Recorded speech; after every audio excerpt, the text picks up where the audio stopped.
ਸਤਿ ਸ਼੍ਰੀ ਅਕਾਲ ਜੀ ਸਾਰਿਆਂ ਨੂੰ। ਜਿੱਦਾਂ ਕਿ ਤੁਸੀਂ ਜਾਣਦੇ ਹੋ ਕਿ ਪੀਐਸਟੈਟ ਨੋਟੀਫਿਕੇਸ਼ਨ ਆਊਟ ਹੋ ਚੁੱਕੀ ਹੈ, ਜਿਹਦਾ ਐਗਜ਼ਾਮ ਕੰਡਕਟ ਹੋਣਾ ਹੈ 15 ਮਾਰਚ 2026 ਨੂੰ। ਤਾਂ ਗਿਆਨਮ ਇੰਸਟੀਚਿਊਟ ਤੁਹਾਡੇ ਲਈ ਲੈ ਕੇ ਆਇਆ ਹੈ ਆਨਲਾਈਨ ਲਾਈਵ ਬੈਚ, ਤੇ ਤੁਸੀਂ 27 ਜਨਵਰੀ ਤੋਂ ਪੇਡ ਬੈਚ ਵੀ ਜੁਆਇਨ ਕਰ ਸਕਦੇ ਹੋ ਨੀਚੇ ਦਿੱਤੇ ਗਏ ਨੰਬਰਾਂ ਤੇ ਕੰਟੈਕਟ ਕਰਕੇ। ਤੇ ਮੈਂ ਦੀਪਿਕਾ ਇਸ ਪਲੇਟਫਾਰਮ ਦੇ ਰਾਹੀਂ ਤੁਹਾਨੂੰ ਪੜਾਉਂਗੀ सीडीपी जो कि एग्ज़ाम ਦੇ ਲਈ ਬਹੁਤ ਜ਼ਿਆਦਾ ਇੰਪੋਰਟੈਂਟ ਹੈ ਔਰ ਬਹੁਤ ਜ਼ਿਆਦਾ ਸਕੋਰਿੰਗ ਵੀ ਹੈ। ਤਾਂ ਸੀਡੀਪੀ ਦੇ ਅੰਦਰ ਜੋ ਅੱਜ ਆਪਾਂ ਟੌਪਿਕ ਕਵਰ ਕਰਾਂਗੇ ਉਹ ਹੈ ਵਾਈਗੋਟਸਕੀ ਦੀ ਥਿਊਰੀ, ਬਟ ਬਿਲਕੁਲ ਸਟਾਰਟਿੰਗ ਤੋਂ ਆਪਾਂ ਕਨਸੈਪਚੁਅਲੀ ਸਮਝਾਂਗੇ ਕਿ ਲਰਨਿੰਗ ਥਿਊਰੀਜ਼ ਕੀ ਹੁੰਦੀਆਂ ਨੇ ਤੇ ਇਹਦੇ ਵਿੱਚ ਯੂਜ਼ ਹੋਣ ਵਾਲੇ ਕੋਈ ਵੀ ਕੀਵਰਡਸ ਹੈ ਉਹ ਸਾਰੇ ਸਿੱਖਾਂਗੇ। ਦੈਨ ਆਪਾਂ ਮੂਵ ਕਰਾਂਗੇ ਵਾਈਗੋਟਸਕੀ ਦੀ ਥਿਊਰੀ ਦੇ ਉੱਤੇ। ਠੀਕ ਹੈ ਜੀ। ਤਾਂ ਇਹ ਬਹੁਤ ਹੀ ਇੰਪੋਰਟੈਂਟ ਆਪਣਾ ਟੌਪਿਕ ਰਹਿੰਦਾ ਹੈ ਪੀਐਸਟੈਟ ਦੇ ਐਗਜ਼ਾਮ ਲਈ। ਤਾਂ ਇਸ ਦੇ ਅੰਦਰ ਆਪਾਂ ਸਿੱਖਾਂਗੇ ਲਰਨਿੰਗ ਥਿਊਰੀਜ਼। ਦੇਖੀਏ ਸੋਨੂੰ ਪਲੇਟਫਾਰਮ ਦੇ ਉੱਤੇ ਇੰਗਲਿਸ਼ ਤੇ ਪੰਜਾਬੀ ਦੋਨੋਂ ਮੀਡੀਅਮਸ ਪ੍ਰੋਪਰ ਮਿਲਣਗੇ। ਤੁਸੀਂ ਕਿਸੇ ਵੀ ਮੀਡੀਅਮ ਨੂੰ ਯੂਜ਼ ਕਰਕੇ ਤੇ ਆਪਣੀ ਤਿਆਰੀ ਨੂੰ ਬਕਲ ਅਪ ਕਰ ਸਕਦੇ ਹੋ। ਤਾਂ ਆਪਣਾ ਟੌਪਿਕ ਹੈ ਅੱਜ ਦਾ ਜੀ ਲਰਨਿੰਗ ਥਿਊਰੀਜ਼। ਦੇਖिए शिक्षण ਦੇ सिद्धांत ਆਪਾਂ ਨੇ ਅੱਜ ਸਿੱਖਣਾ ਹੈ ਲਰਨਿੰਗ ਥਿਊਰੀਜ਼। देखिए जो पी स्टैट के अकॉर्डिंग आप चैक करिए तो आपू 3 थ्योरीज पढ़निया है, एक जीन पियाजे, वाइगोत्स्की ते एक ब्रूनर दी थ्योरी जो कि बहुत ज़्यादा इंपॉर्टेंट होंगी है। तुसी प्रीवियस किन्ने भी एग्जाम्स देख लो, लर्निंग थ्योरीज के टॉपिक तो बहुत सारे क्वेश्चंस कवर होंदे ही है। ठीक है जी। ਤਾਂ ਇਸ ਟੌਪਿਕ ਨੂੰ ਆਪਾਂ ਪੜ੍ਹਨਾ ਹੈ, ਪਰ ਟੌਪਿਕ ਨੂੰ ਸਟਾਰਟ ਕਰਨ ਤੋਂ ਪਹਿਲਾਂ ਯਾਨੀ ਕਿ ਆਪਾਂ ਨੇ ਅੱਜ ਵਾਈਗੋਟਸਕੀ ਦੀ ਥਿਊਰੀ ਪੜ੍ਹਨੀ ਹੈ, ਬਟ ਮੈਂ ਤੁਹਾਨੂੰ ਪੂਰਾ ਕਨਸੈਪਟ ਕਲੀਅਰ ਕਰਕੇ ਚੱਲ ਰਹੀ ਹਾਂ। ਤਾਂ ਕਰਕੇ ਜਿੰਨੇ ਵੀ ਕੀਵਰਡਸ ਯੂਜ਼ ਹੋਣੇ ਹੈ ਜਾਂ ਛੋਟੀ ਛੋਟੀ ਜੋ ਵੀ ਚੀਜ਼ਾਂ ਹੈ ਸਭ ਸੀਡੀਪੀ ਦੇ ਬਾਰੇ ਆਪਾਂ ਸਟੱਡੀ ਕਰਨੀ ਹੈ। ਠੀਕ ਹੈ ਜੀ। ਤਾਂ ਸਭ ਤੋਂ ਪਹਿਲਾਂ ਆਪਾਂ ਕੀ ਸਿੱਖਾਂਗੇ, ਲਰਨਿੰਗ ਦੇ ਬਾਰੇ ਚ ਸਿੱਖਾਂਗੇ ਕਿ ਲਰਨਿੰਗ ਹੁੰਦੀ ਕੀ ਹੈ, ਕਿ ਕਿਉਂ ਆਪਾਂ ਲਰਨਿੰਗ ਥਿਊਰੀ ਪੜ੍ਹ ਰਹੇ ਹਾਂ। ਤਾਂ ਤੁਹਾਨੂੰ ਪਤਾ ਹੋਣਾ ਚਾਹੀਦਾ ਹੈ ਕਿ ਸਭ ਤੋਂ ਪਹਿਲੀ ਗੱਲ ਲਰਨਿੰਗ ਖੁਦ ਕੀ ਚੀਜ਼ ਹੁੰਦੀ ਹੈ। ਦੇਖੋ ਜੋ ਸੀਡੀਪੀ ਹੈ ਨਾ ਉਹ ਬਹੁਤ ਜ਼ਿਆਦਾ ਵਰਡਸ ਨਾਲ ਪਲੇ ਕਰਕੇ ਕੁਐਸਚਨਸ ਆਪਾਂ ਨੂੰ ਪੁੱਛਦੀ ਹੈ। ਤਾਂ ਤੁਹਾਨੂੰ ਹਰ ਇੱਕ ਵਰਡ ਦਾ ਪ੍ਰੋਪਰ ਅੱਛੀ ਤਰ੍ਹਾਂ मीनिंग कॉन्सैप्चुअली पता होना चाहिए है ताकि तुसी किसी भी तरह का क्वेश्चन जो है वो कंडक्ट कर सको। ठीक है जी। तो देखिए लर्निंग है, ਇਹਨੂੰ ਬੈਸਟ ਤਰੀਕਾ ਹੈ ਸਮਝਣ ਦਾ ਕਿ ਆਪਾਂ ਇਹਨੂੰ ਮੈਚਿਓਰਿਟੀ ਨਾਲ ਕੰਪੇਅਰ ਕਰਕੇ ਸਿੱਖੀਏ। ਇੱਕ ਚੀਜ਼ ਹੋਰ ਤੁਸੀਂ ਧਿਆਨ ਰੱਖਿਓ ਕਿ ਪੰਜਾਬੀ 'ਚ ਜਿੱਦਾਂ ਕਿ ਇੱਥੇ ਲਿਖਿਆ ਹੋਇਆ ਹੈ ਸਿੱਖਣਾ, ਇੱਕ ਹੋਰ ਸ਼ਬਦ ਤੁਹਾਨੂੰ ਦੇਖਣ ਨੂੰ ਮਿਲ ਸਕਦਾ ਹੈ ਐਗਜ਼ਾਮ ਦੇ ਅੰਦਰ, ਕਿਉਂਕਿ ਪੰਜਾਬੀ 'ਚ ਜਦੋਂ ਆਪਾਂ ਦੇਖਦੇ ਹਾਂ ਨਾ ਤਾਂ ਇਹਦਾ ਮਲਟੀਪਲ ਲੈਂਗੁਏਜਸ ਯੂਜ਼ ਹੁੰਦਾ ਹੈ। ਤਾਂ ਲਰਨਿੰਗ ਕਿਤੇ ਕਿਤੇ ਤੁਹਾਨੂੰ ਅਧਿਗਮ ਲਿਖਿਆ ਹੋਇਆ ਦਿਖ ਸਕਦਾ ਹੈ, ਤਾਂ ਉਸ ਦੇ ਅਕੋਰਡਿੰਗ ਤੁਸੀਂ ਕੋਈ ਕਨਫਿਊਜ਼ਨ ਕ੍ਰੀਏਟ ਨਹੀਂ ਕਰਨੀ ਹੈ। ਔਰ ਜੋ कुछ वर्ड्स होंगे ना मैं सुनू मतलब कि सजेस्ट करूँगी कि तुसी इंग्लिश दी हैडिंग ही याद रखो सो दैट सोनू कोई कन्फ्यूजन ना होए। ठीक है जी। तो लर्निंग आपां समझांगे किदे नाल कंपेयर करके, मैच्योरिटी दे नाल कंपेयर करके सीखांगे लर्निंग। ठीक है जी। तो देखिए हुण इस दे अंदर सोनू दिख रहा होगा कि एक होर मैं नया वर्ड लिखा है बिहेवियर, ये आपां बाद च समझांगे। लर्निंग, मैच्योरिटी, दैन आपां वर्ड सीखांगे बिहेवियर। ठीक है। ਤਾਂ ਲਰਨਿੰਗ ਔਰ ਮੈਚਿਓਰਿਟੀ ਨੂੰ ਕੰਪੇਅਰ ਕਰਕੇ ਸਿੱਖਣਾ ਲਰਨਿੰਗ ਨੂੰ ਸਿੱਖਣ ਦਾ ਬੈਸਟ ਵੇ ਹੈ। ਠੀਕ ਹੈ ਜੀ। ਤਾਂ ਦੇਖੋ ਲਰਨਿੰਗ ਕੀ ਚੀਜ਼ ਹੈ, ਕੋਈ ਵੀ ਚੇਂਜ ਆਉਂਦਾ ਹੈ, ਕੋਈ ਵੀ ਚੇਂਜ ਆਉਂਦਾ ਹੈ ਜਿਹਦੇ ਵਾਸਤੇ ਤੁਸੀਂ ਪ੍ਰਯਾਸ ਕੀਤਾ ਤਾਂ ਉਹ ਲਰਨਿੰਗ ਹੈ। ਕੁਝ ਚੇਂਜਸ ਆਉਂਦੇ ਆ ਜਿਨ੍ਹਾਂ ਵਾਸਤੇ ਕਿ ਆਪਾਂ ਕੋਈ ਪ੍ਰਯਾਸ ਨਹੀਂ ਕਰਦੇ, ਜੋ ਕਿ ਆਪਣੇ ਆਪ ਹੋ ਜਾਂਦੇ ਆ ਕੁਝ ਚੇਂਜਸ, ਉਹ ਹੁੰਦੇ ਆ ਮੈਚਿਓਰਿਟੀ। ਬਟ ਜੋ ਚੇਂਜ ਵਾਸਤੇ ਤੁਸੀਂ ਪ੍ਰਯਾਸ ਕੀਤਾ ਉਹ ਕੀ ਹੋਏਗਾ, ਲਰਨਿੰਗ ਹੋਏਗਾ। ठीक है जी। जिद्दां कि मैं तुहानूं उदाहरण के तौर पर दसां कि हाइट है, एक बच्चा है छोटा, वो जिद्दां जिद्दां उहदी एज वधदी है तो उहदी हाइट खुद ही इनक्रीज़ हो रही है, उस दे वास्ते वो कोई प्रयास नहीं कर रहा है। तो क्योंकि वो प्रयास नहीं कर रहा है तो मैं वर्ड बोलिया हाइट, तो हाइट आपां किस दे अंडर कवर करांगे, मैच्योरिटी। हाइट किस दा एग्जाम्पल हो गया, मैच्योरिटी दा। ठीक है जी। तो इहदे वास्ते कोई एफर्ट नहीं लगाया बच्चे ने। ठीक है। तो हाइट किदा एग्जाम्पल होया, मैच्योरिटी दा। लेकिन कुछ चीज़ां है जो कि अपने आप नहीं आंदियां, असीं सीखण वास्ते उदों की करदे हां, एफर्ट लगाने हां।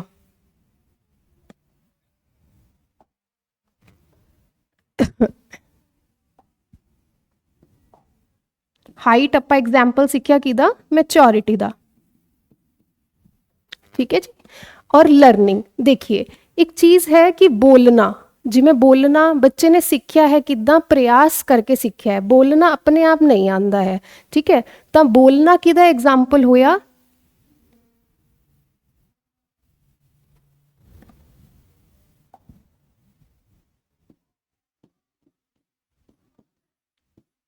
लर्निंग ਦਾ एग्जाम्पल ਹੋਇਆ। यानी कि लर्निंग की चीज़ है, कुछ भी बिहेवियर चेंज आ रहा है ਜਿਹਦੇ ਵਾਸਤੇ ਆਪਾਂ ਕੀ ਕਰ ਰਹੇ ਹਾਂ, प्रयास कर रहे हैं, वो है लर्निंग, ठीक है जी। तो लर्निंग के अंदर फर्स्ट लाइन ਆਪਾਂ ने लिखी है change in behaviour for which efforts were made, ठीक है। ਜਿਹਦੇ ਵਾਸਤੇ ਤੁਸੀਂ एफर्ट्स करो, वो चेंज ਜਦੋਂ आए ਤਾਂ ਉਹ ਕੀ ਹੈ, लर्निंग है। और changes for which efforts are not made is maturity, जो कि अपने आप हो जाए, ਜਿਹਦੇ ਵਾਸਤੇ ਤੁਸੀਂ कोई प्रयास नहीं किया, कोई एफर्ट कोई प्रयास नहीं किया गया है, ठीक है।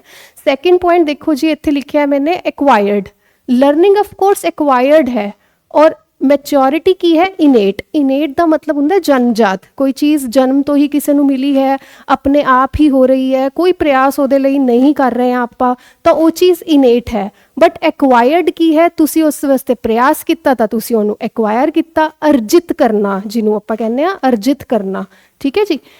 इनू अर्जित किया है, तो ये की है, ये जन्मजात है, अपने आप बच्चा जो है जिदा की हाइट वध रही है, वो वास्ते कोई प्रयास नहीं कर रहा है। तो एक है लर्निंग, एक है मैच्योरिटी, ठीक है जी। उस तो बाद देखो जी, लर्निंग इंडिविजुअल होंगी है, तो मैच्योरिटी होंगी है यूनीवर्सल या कॉमन।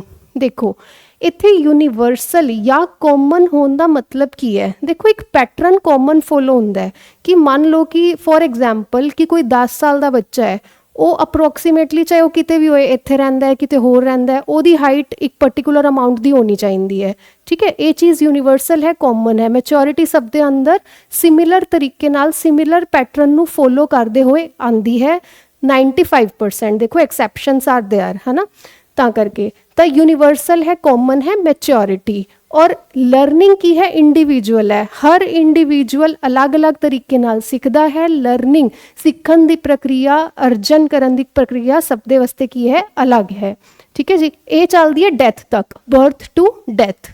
लर्निंग कदे रुकती नहीं है, तुसी सीखना कदे बंद नहीं कर रहे हो, हमेशा अधिगम जो है वो हो ही रहा है डेथ तक, बर्थ टू डेथ। और ये की है, सॉरी ये पॉइंट नंबर 4 है, थोड़ा जा ऊपर लिखा गया है, stops after a fix time, ठीक है। मैच्योरिटी ऑफ कोर्स एक टाइम बाद रुक जाएगी, जिदा कि हाइट वध रही है, एक टाइम ते जाके हाइट वधनी जो है वो बंद हो जाएगी बच्चे की एज के अकॉर्डिंग, ठीक है।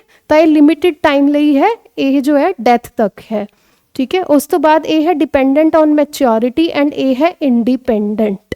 देखिए हुण जिदा कि कोई लर्निंग हो रही है, कुछ सीख रहा है बच्चा, मान लो कि कोई 5th क्लास का बच्चा है, वो MA की चीज़ तो नहीं सीख सकता ना, उसका रीज़न की है कि उस मैच्योरिटी वो एज उन्नी नहीं है हजे, है ना।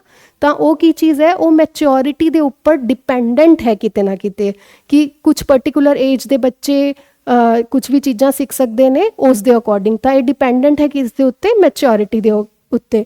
तो एक ही चीज़ है इंडिपेंडेंट, ये डिपेंड नहीं करती है, ठीक है। मैच्योरिटी तो एक यूनीवर्सल कॉमन पैटर्न फॉलो कर रही है, जिदा कि आप पढ़िया ही है हुणे, है ना। उस तो बाद देखिए लर्निंग जो है वो एक एक्टिव प्रोसैस है, एक्टिव प्रोसैस है कि तुसी अपने आप मतलब लर्निंग नहीं हो रही है ना, प्रयास कर रहे हो किसी चीज़ वास्ते। जो आपां नूं प्रयास करना पैंदा तो वो डेफिनेटली एक्टिव होंदी है, ठीक है, पैसिव नहीं हो सकती है। बट मैच्योरिटी है, मान लो तुसी उस वास्ते कोई प्रयास नहीं कर रहे, हाइट बेस्ट एग्जाम्पल है इहदा, कोई बच्चा प्रयास नहीं कर रहा तां भी उहदी एज के अकॉर्डिंग एक पर्टिकुलर अमाउंट ऑफ हाइट तो वधनी ही वधनी है, ठीक है जी। ਤਾਂ करके आप इस नूं की कंसीडर करते हैं, will occur even without being active, यानी कि पैसिव कंडीशन में भी ये हो जाएगी मैच्योरिटी, ठीक है। उस तो बाद की है परपजिव। देखो तुसी कुछ सीख रहे हो, डेफिनेटली ਉਹਦਾ एक परपज होएगा, ठीक है।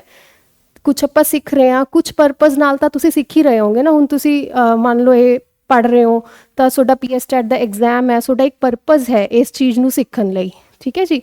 और उस तो बाद की है इधरला ऑब्वियसली मैच्योरिटी नॉट परपजिव है, ਇਹਦਾ कोई परपज नहीं है ना। हाइट वधनी है, अपने आप वधनी है, ਉਹਦਾ कोई परपज नहीं है अपने लिए, ठीक है जी। तो ये है लर्निंग और ये है मैच्योरिटी।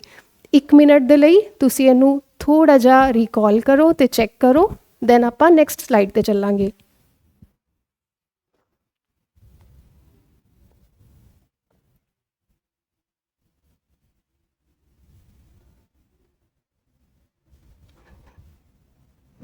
आई होप ਤੁਹਾਨੂੰ ਇਹ ਚੀਜ਼ ਸਮਝ ਆਈ ਹੋਏਗੀ ਬਹੁਤ ਹੀ ਅੱਛੇ ਤਰੀਕੇ ਦੇ ਨਾਲ। ਹੁਣ ਦੇਖੋ ਨੈਕਸਟ ਚੀਜ਼ ਤੇ ਆਪਾਂ ਚੱਲਦੇ ਹਾਂ, ਇੱਥੇ ਲਿਖਿਆ ਹੈ ਬਿਹੇਵੀਅਰ।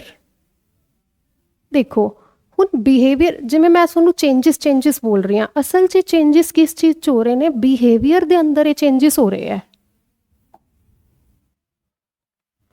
ਤਾਂ ਹੁਣ ਆਪਾਂ ਨੇ ਪੜ੍ਹਨਾ ਹੈ ਬਿਹੇਵੀਅਰ ਦੇ ਬਾਰੇ ਕਿ ਬਿਹੇਵੀਅਰ ਐਕਚੁਅਲ ਦੇ ਅੰਦਰ ਹੈ ਕੀ ਚੀਜ਼, ਠੀਕ ਹੈ, ਜਿਹਦੇ ਚੇਂਜਸ ਨੂੰ ਆਪਾਂ ਸਟੱਡੀ ਕਰਨਾ ਹੈ ਨਾ।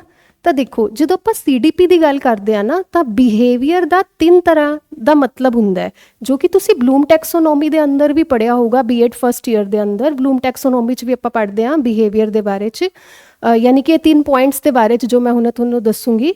ਤਾਂ ਬਿਹੇਵੀਅਰ ਕੀ ਹੁੰਦਾ ਹੈ? ਦੇਖੋ ਤੁਸੀਂ ਕੀ ਸੋਚ ਰਹੇ ਹੋ, ਔਰ ਤੁਸੀਂ ਕੀ ਕਰ ਰਹੇ ਹੋ, ਔਰ ਤੁਸੀਂ ਕੀ ਫੀਲ ਕਰ ਰਹੇ ਹੋ। ਇਹ 3 ਚੀਜ਼ਾਂ ਹੈ ਜੋ ਕਿ CDP ਦੇ ਅੰਦਰ ਬਿਹੇਵੀਅਰ ਦੇ ਅੰਡਰ ਸਟੱਡੀ ਕੀਤੀਆਂ ਜਾਂਦੀਆਂ ਨੇ। ਮੈਂ ਕਿਹਾ ਕਿ ਤੁਸੀਂ ਕੀ ਸੋਚ ਰਹੇ ਹੋ।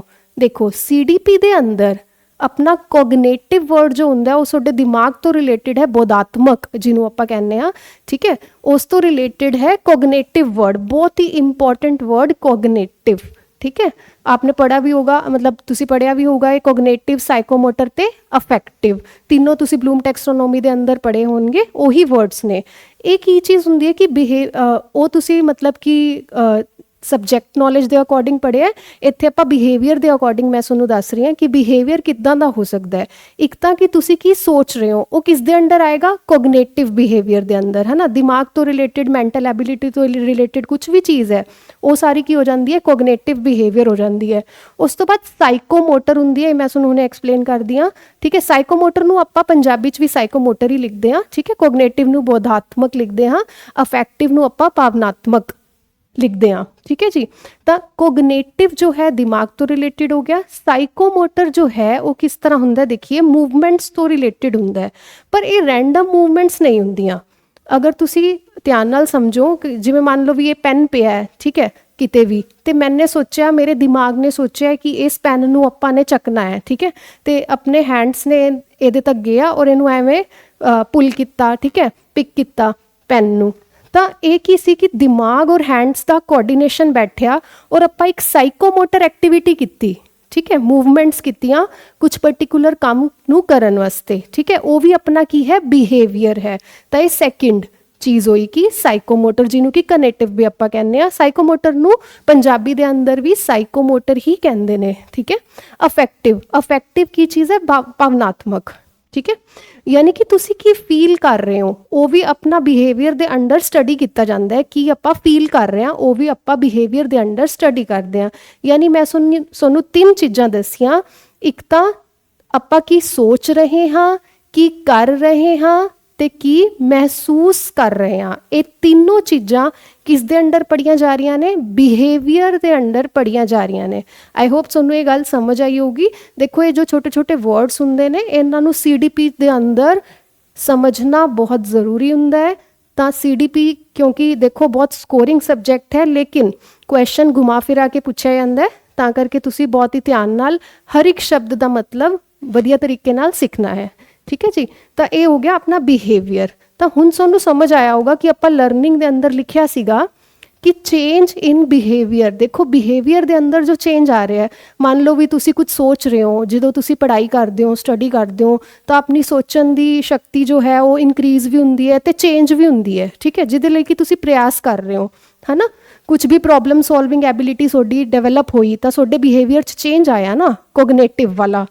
ਤਾਂ ਇਹ ਕੀ ਹੈ? Change in behaviour for which efforts R made, ਠੀਕ ਹੈ। ਤਾਂ ਹੁਣ ਦੇਖੋ ਆਪਣਾ ਟੌਪਿਕ ਕੀ ਸੀਗਾ? Learning theories. ਤਾਂ ਹੁਣ ਲਰਨਿੰਗ ਥਿਊਰੀ ਕੀ ਚੀਜ਼ ਹੈ? ਦੇਖੋ ਅਲੱਗ-ਅਲੱਗ ਸਾਈਕੋਲੋਜਿਸਟਸ ਦੇ ਅਕੋਰਡਿੰਗ ਲੋਕਾਂ ਦੇ ਬਿਹੇਵੀਅਰ 'ਚ ਚੇਂਜ ਆਣਾ ਅਲੱਗ-ਅਲੱਗ ਤਰੀਕੇ ਨਾਲ ਹੋ ਸਕਦਾ ਹੈ।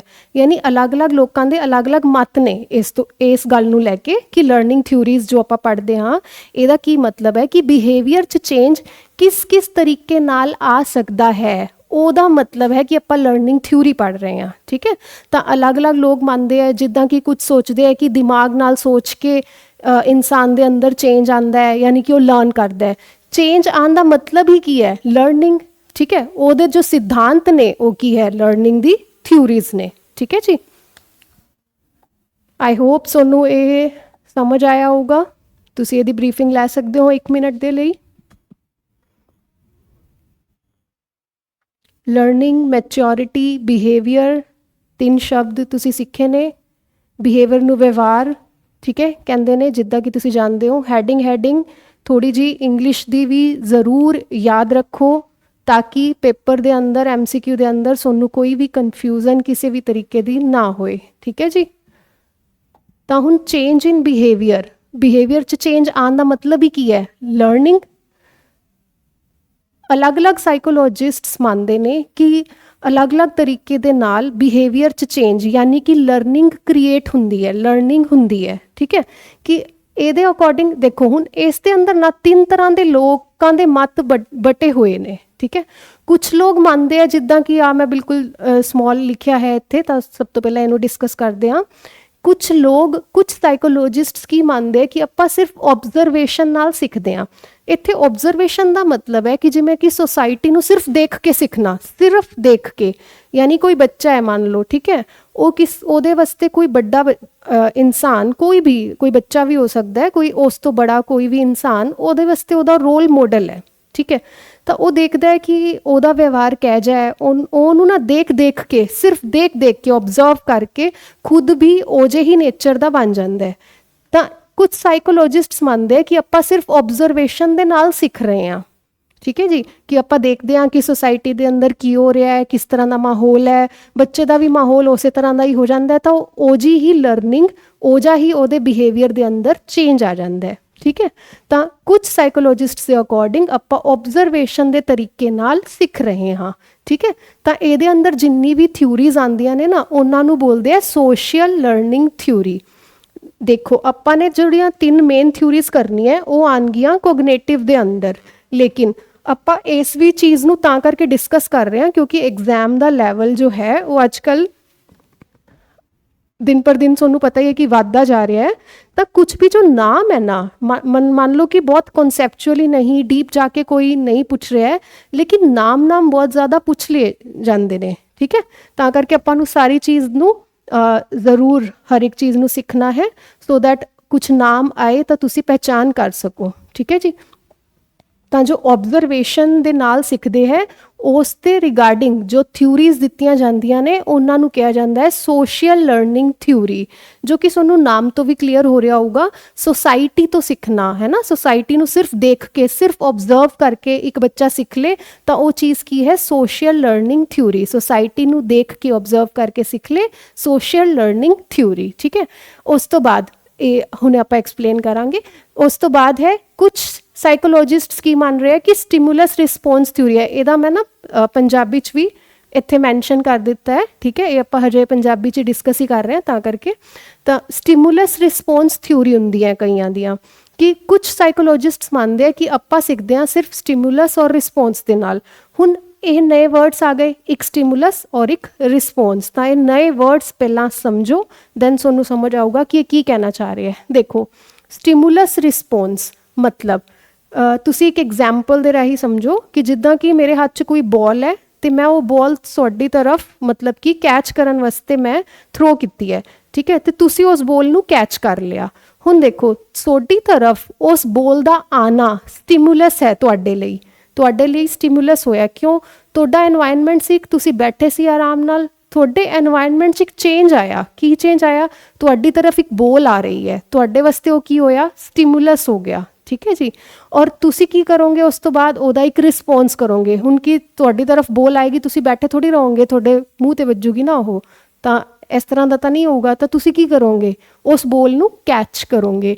ਤਾਂ ਤੁਹਾਡਾ ਉਸ ਬੋਲ ਨੂੰ ਕੈਚ ਕਰਨਾ ਕੀ ਹੈ? ਰਿਸਪੌਂਸ। ਤਾਂ ਕੁਝ ਸਾਈਕੋਲੋਜਿਸਟਸ ਮੰਨਦੇ ਹੈ ਕਿ ਇਸੇ ਤਰ੍ਹਾਂ ਹੀ ਆਪਾਂ ਸਿੱਖ ਜਾਂਦੇ ਹਾਂ, ਇਸੇ ਤਰ੍ਹਾਂ ਹੀ ਆਪਾਂ ਲਰਨਿੰਗ ਕਰਦੇ ਹਾਂ ਕਿ ਸਟਿਮੂਲਸ ਰਿਸਪੌਂਸ ਦੇ ਰਾਹੀਂ, ਕਿ ਕੁਛ ਨਾ ਕੁਛ ਸਟਿਮੂਲਸ ਆਉਂਦੇ ਰਹਿੰਦੇ ਆ, ਆਪਾਂ ਉਹਨਾਂ ਦੇ ਵਾਸਤੇ ਰਿਸਪੌਂਸ ਦਿੰਦੇ ਹਾਂ ਅਤੇ ਆਪਾਂ ਲਰਨ ਕਰ ਲੈਂਦੇ ਹਾਂ, ਸਿੱਖ ਲੈਂਦੇ ਹਾਂ। ਫਿਰ ਨੈਕਸਟ ਟਾਈਮ ਜਦੋਂ ਵੀ ਆਪਣੇ ਨਾਲ ਉਸ ਤਰ੍ਹਾਂ ਦੀ ਕੁਛ ਵੀ ਮਤਲਬ ਕਿ ਸਿਚੁਏਸ਼ਨ ਆਉਂਦੀ ਹੈ ਤਾਂ ਆਪਾਂ ਉਹਨੂੰ ਉਸੇ ਤਰ੍ਹਾਂ ਹੀ ਟੈਕਲ ਕਰਦੇ ਹਾਂ, ਠੀਕ ਹੈ। ਇੱਕ ਉਦਾਹਰਨ ਦੇ ਤੌਰ 'ਤੇ ਦੇਖੋ, ਇਸ ਦੀ ਥਿਊਰੀਜ਼ ਦੇ ਅੰਦਰ ਵੈਸੇ ਤਾਂ ਸਮਝਿਆ ਜਾਂਦਾ ਹੈ, ਬਟ ਹਜੇ ਮੈਂ ਤੁਹਾਨੂੰ ਸ਼ਾਰਟ 'ਚ ਦੱਸ ਰਹੀ ਹਾਂ, ਹੈ ਨਾ। ਜਿੱਦਾਂ ਕਿ ਉਦਾਹਰਨ ਦੇ ਤੌਰ 'ਤੇ ਲਗਾਓ, ਇੱਕ ਐਕਸਪੈਰੀਮੈਂਟ ਹੋਇਆ ਸੀਗਾ ਜਿਹਦੇ ਅੰਦਰ ਕਿ ਮੰਨ ਲਓ ਪਿੰਜਰੇ ਦੇ ਅੰਦਰ ਇੱਕ ਕੈਟ ਨੂੰ ਬੰਦ ਕਰਤਾ, ਠੀਕ ਹੈ। ਉਹਨੂੰ 3-4 ਦਿਨ ਤੱਕ ਭੁੱਖਾ ਰੱਖ ਰੱਖਿਆ ਹੈ, ਫਿਰ ਬਾਹਰ ਕੀ ਹੈ ਇੱਕ ਫਿਸ਼ ਰੱਖ ਰੱਖੀ ਹੈ ਕਿ ਉਹਦਾ ਫੂਡ ਰੱਖ ਰੱਖਿਆ, ਕਹਿਣ ਦਾ ਮਤਲਬ, ਠੀਕ ਹੈ। ਹੁਣ ਉਹ ਜਿਸ ਪਿੰਜਰੇ ਦੇ ਅੰਦਰ ਬੰਦ ਹੈ ਨਾ, ਐਕਚੁਅਲ 'ਚ ਉਸ ਪਿੰਜਰੇ ਦੇ ਗੇਟ ਦੇ ਉੱਤੇ ਲੱਗਿਆ ਹੁੰਦਾ ਇੱਕ ਬਟਨ, ਜਿੱਦਾਂ ਹੀ ਉਹ ਉਸ ਬਟਨ ਨੂੰ ਪ੍ਰੈਸ ਕਰੇਗੀ ਤਾਂ ਗੇਟ ਖੁੱਲ ਜਾਏਗਾ, ਠੀਕ ਹੈ। ਲੇਕਿਨ ਇਹ ਗੱਲ ਕੈਟ ਨੂੰ ਜਦੋਂ ਆਪਾਂ ਬੰਦ ਕੀਤਾ ਸੀ ਪਿੰਜਰੇ ਦੇ ਅੰਦਰ, ਉਦੋਂ ਤਾਂ ਉਹਨੂੰ ਨਹੀਂ ਪਤਾ ਸੀ ਨਾ, ਪਰ ਜਦੋਂ ਉਹਨੂੰ ਭੁੱਖ ਲੱਗੂਗੀ ਔਰ ਉਹ ਬਾਹਰ ਫੂਡ ਪਿਆ ਹੋਇਆ ਦੇਖੇਗੀ ਤਾਂ ਉਹ ਛਟਪਟਾਏਗੀ, ਤਾਂ ਉਹ ਕੀ ਕਰੇਗੀ, ਗੇਟ ਦੇ ਉੱਤੇ ਪੰਜੇ ਮਾਰਨਾ ਚਾਲੂ ਕਰੇਗੀ ਆਪਣੇ, ਹੈ ਨਾ। ਤਾਂ ਉਹ ਜਿੱਦਾਂ ਜਿੱਦਾਂ ਪੰਜੇ ਮਾਰਦੀ ਰਹੇਗੀ, ਕੁਝ ਪ੍ਰयास ਕਰੂਗੀ, ਉਹ ਕੁਝ ਵੀ ਨਹੀਂ ਹੋਏਗਾ, ਠੀਕ ਹੈ। ਫਿਰ ਗਲਤੀ ਨਾਲ ਹੀ ਉਹਦੇ ਤੋਂ ਕੀ ਹੋ ਜਾਊਗਾ, ਗਲਤੀ ਨਾਲ ਹੋ ਸਕਦਾ ਹੈ ਨਾ ਕਿ ਉਹਦਾ ਪੰਜਾ ਉਸੇ ਬਟਨ ਤੇ ਟੱਚ ਹੋ ਜਾਏ, ਜਿੱਦਾਂ ਹੀ ਉਸ ਬਟਨ ਤੇ ਉਹਦਾ ਪੰਜਾ ਟੱਚ ਹੋਏਗਾ ਤਾਂ ਗੇਟ ਖੁੱਲ ਜਾਏਗਾ, ਤਾਂ ਉਹਨੂੰ ਲੱਗੂਗਾ ਕਿ ਹਾਂ ਮੇਰੇ ਐਂ ਕਰਨ ਨਾਲ ਹੀ ਮੈਨੂੰ ਫੂਡ ਮਿਲਿਆ ਔਰ ਮੇਰਾ ਪਿੰਜਰਾ ਖੁੱਲ ਗਿਆ ਸੀਗਾ। ਫਿਰ ਉਸ ਕੈਟ ਨੂੰ ਉਸੇ ਪਿੰਜਰੇ ਦੇ ਅੰਦਰ ਬੰਦ ਕਰ ਦਿੰਦੇ ਨੇ, ਠੀਕ ਹੈ। ਫਿਰ ਉਹ ਇਸ ਤਰ੍ਹਾਂ ਛਟਪਟਾਉਂਦੀ ਹੈ, ਪੰਜਾ ਮਾਰਦੀ ਹੈ, ਤੇ ਉੱਥੇ ਹੀ ਫਿਰ ਬਟਨ ਤੇ ਹੱਥ ਉਹਦਾ ਲੱਗ ਜਾਂਦਾ ਹੈ, ਪੰਜਾ ਉਹਦਾ ਲੱਗ ਜਾਂਦਾ ਹੈ, ਠੀਕ ਹੈ। ਦਰਵਾਜ਼ਾ ਖੁੱਲ ਜਾਂਦਾ ਹੈ ਤੇ ਉਹ ਬਾਹਰ ਜਾ ਕੇ ਆਪਣਾ ਫੂਡ ਖਾ ਲੈਂਦੀ ਹੈ। ਉਸ ਤੋਂ ਬਾਅਦ ਜਦੋਂ ਆਪਾਂ ਉਸ ਨੂੰ ਫਿਰ ਬੰਦ ਕਰਾਂਗੇ ਨਾ ਪਿੰਜਰੇ ਦੇ ਅੰਦਰ, ਮਤਲਬ ਆਪਾਂ ਨਹੀਂ ਕਰਾਂਗੇ, ਐਕਸਪੈਰੀਮੈਂਟ ਹੋ ਰਿਹਾ ਹੈ, ਰੀਅਲ ਐਕਸਪੈਰੀਮੈਂਟ ਹੈ, ਉਹਦੇ ਬਾਰੇ ਮੈਂ ਤੁਹਾਨੂੰ ਦੱਸ ਰਹੀ ਹਾਂ, ਠੀਕ ਹੈ। ਤਾਂ ਫਿਰ ਕੈਟ ਨੂੰ ਜਦੋਂ ਪਿੰਜਰੇ ਦੇ ਅੰਦਰ ਬੰਦ ਕੀਤਾ ਜਾਏਗਾ, ਇਸ ਵਾਰ ਉਹ ਛਟਪਟਾ ਕੇ ਬਹੁਤ ਸਾਰੇ ਪੰਜੇ ਨਹੀਂ ਮਾਰੇਗੀ, ਉਹ ਇੱਕੋ ਹੀ ਪੰਜਾ ਡਾਇਰੈਕਟ ਉਸ ਬਟਨ ਤੇ ਹੀ ਮਾਰੇਗੀ ਔਰ ਉਹ ਕੀ ਹੋ ਜਾਏਗਾ, ਗੇਟ खुल जाएगा और बाहर जाके अपना फूड खा लेगी। इस तरह मतलब ये वाले जो साइकोलॉजिस्ट्स है ना, ये यही मानते हैं कि कुछ स्टिमुलस आंदा है। हुण देखो उन्होंने भुख लगी, ਉਹਦਾ एनवायरनमेंट इस तरह ਦਾ ਹੋਇਆ ਕਿ ਉਹਦੇ ਕੋਲੇ ਕੋਈ ਸਿਚੁਏਸ਼ਨ ਨਹੀਂ ਹੈ, ਉਹ ਬੰਦ ਹੈ ਪਿੰਜਰੇ ਦੇ ਅੰਦਰ, ਤਾਂ ਉਹਨੇ ਉਸ ਦੇ ਵਾਸਤੇ ਰਿਸਪੌਂਸ ਕੀਤਾ, ਛਟਪਟਾਈ, ਉਹ ਪੰਜੇ ਉਹਨੇ ਮਾਰੇ, ਤਾਂ ਉਹਨੇ ਰਿਸਪੌਂਸਿਸ ਕੀਤੇ ਬਹੁਤ ਸਾਰੇ, ਹੈ ਨਾ। ਉਹਨਾਂ 'ਚੋਂ ਇੱਕ ਰਿਸਪੌਂਸ ਉਹਦਾ ਕੰਮ ਕਰ ਗਿਆ ਔਰ ਉਹਨੇ ਬਟਨ ਦਬਾਤਾ, पिंजरा खुल गया और उन्हें खाना खा लिया, ठीक है। तो फिर वो उस रिस्पॉन्स तो की हो गया, उन्हें सीख लै ली कि अगली बार आना है जो मैं अंदर, तो इत्थे ही ऐसे बटन ते हाथ लगाना है और बाहर जाके अपना फूड खा लेना है। तो कुछ साइकोलॉजिस्ट्स मानते हैं कि ਆਪਾਂ सिर्फ किस नाल सीख रहे हैं, स्टिमुलस रिस्पॉन्स के नाल सीख रहे हैं। देखो मैं ਤੁਹਾਨੂੰ इस चीज़ की ब्रीफिंग्स ਤਾਂ करके दे रही हाँ क्योंकि मैं ਤੁਹਾਨੂੰ तीनों टाइप के साइकोलॉजिस्ट्स के कुछ नाम याद करना सजेस्ट करूँगी ताकि ਤੁਹਾਨੂੰ पेपर ਦੇ अंदर कोई भी नाम दिखे तो तुसी ब्रीफ वाइज जानते हो कि ये किस तो रिलेटेड है, ठीक है। क्योंकि आउट ऑफ द बॉक्स भी एक अद्धा क्वेश्चन तो देखो आ ही जाता है, ਤਾਂ ਕਰਕੇ ਆਪਾਂ ਨੂੰ सब चीज़ां कंसीडर करके चलनियाँ चाहिए ने, ठीक है। तो स्टिमुलस रिस्पॉन्स आई होप ਤੁਹਾਨੂੰ ਇਹ चीज़ समझ आई होगी। और ये है ऑब्जरवेशन, ये दोनों आप डिस्कस कर चुके हाँ। तीसरी चीज़ की है कोगनेटिव है, ਦੇ ਇਹਨਾਂ ਸਭ ਦੇ ਪੰਜਾਬੀ ਵਰਜ਼ਨ ਨੀਚੇ ਲਿਖੇ ਹੋਏ ਨੇ, ਤੁਸੀਂ ਕੰਪੇਅਰ ਕਰ ਸਕਦੇ ਹੋ, ਕੋਈ ਦਿੱਕਤ ਵਾਲੀ ਗੱਲ ਨਹੀਂ ਹੈ, ਠੀਕ ਹੈ। ਬਟ ਕੁਛ ਜੋ ਵਰਡਸ ਹੁੰਦੇ ਆ, ਪਰ ਮੈਂ ਉਹੀ ਗੱਲ ਹੈ ਕਿ ਤੁਹਾਨੂੰ ਸੁਜੈਸਟ ਕਰੂੰਗੀ ਕਿ ਤੁਸੀਂ ਵਰਡਸ ਕੁਛ ਇੰਗਲਿਸ਼ ਵਾਲੇ ਹੀ ਹੈਡਿੰਗਸ ਯਾਦ ਰੱਖੋ ਤਾਂ ਕਿ ਪੇਪਰ ਦੇ ਅੰਦਰ MCQs ਦੇ ਅੰਦਰ ਕਨਫਿਊਜ਼ਨ ਨਾ ਹੋਏ, ਕਿਉਂਕਿ ਹਿੰਦੀ ਦੇ ਪੰਜਾਬੀ ਦੇ ਸ਼ਬਦ ਨਾ ਕਈ ਮਲਟੀਪਲ ਯੂਜ਼ ਹੁੰਦੇ ਆ, ਪਰ ਇੰਗਲਿਸ਼ ਦਾ ਉਹਦੀ ਜਗ੍ਹਾ ਤੇ ਇੱਕੋ ਹੀ ਵਰਡ ਯੂਜ਼ ਹੁੰਦਾ ਹੈ, ठीक है।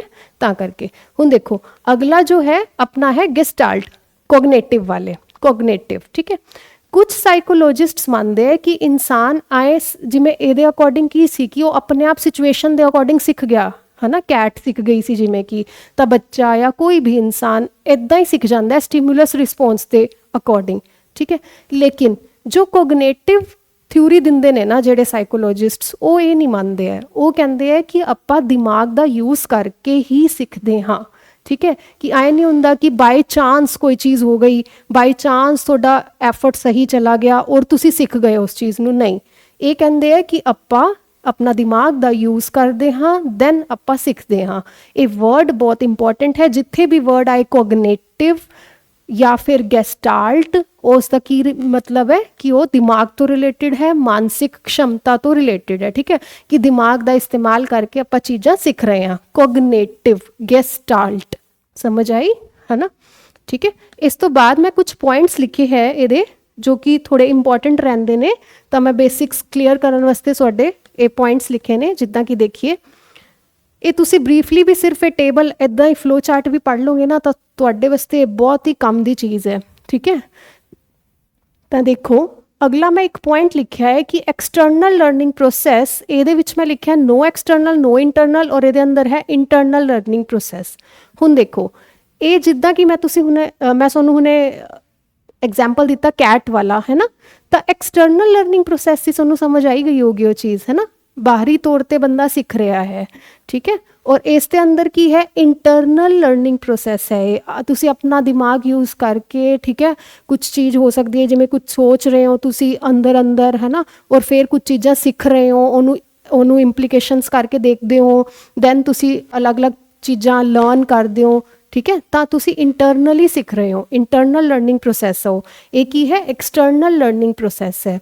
और जो ऑब्जर्वेशन वाला है वो ना ही एक्सटर्नल है ना ही इंटरनल है, उसके अंदर की हुंदा है, यानी कि ना ही बाहरी तौर पर ना ही आंतरिक तौर पर, तुसी अपना देख के सीख रहे हो, सिर्फ सोसाइटी नू देख लैंदे हो, देख के कुछ भी है, कोई बच्चा है अपनी सोसाइटी नू देखता है, सिर्फ देख के सीख रहा है, कोई एक्सटर्नल इंटरनल प्रोसैस उसके अंदर इनकलूडिड नहीं है, ठीक है जी।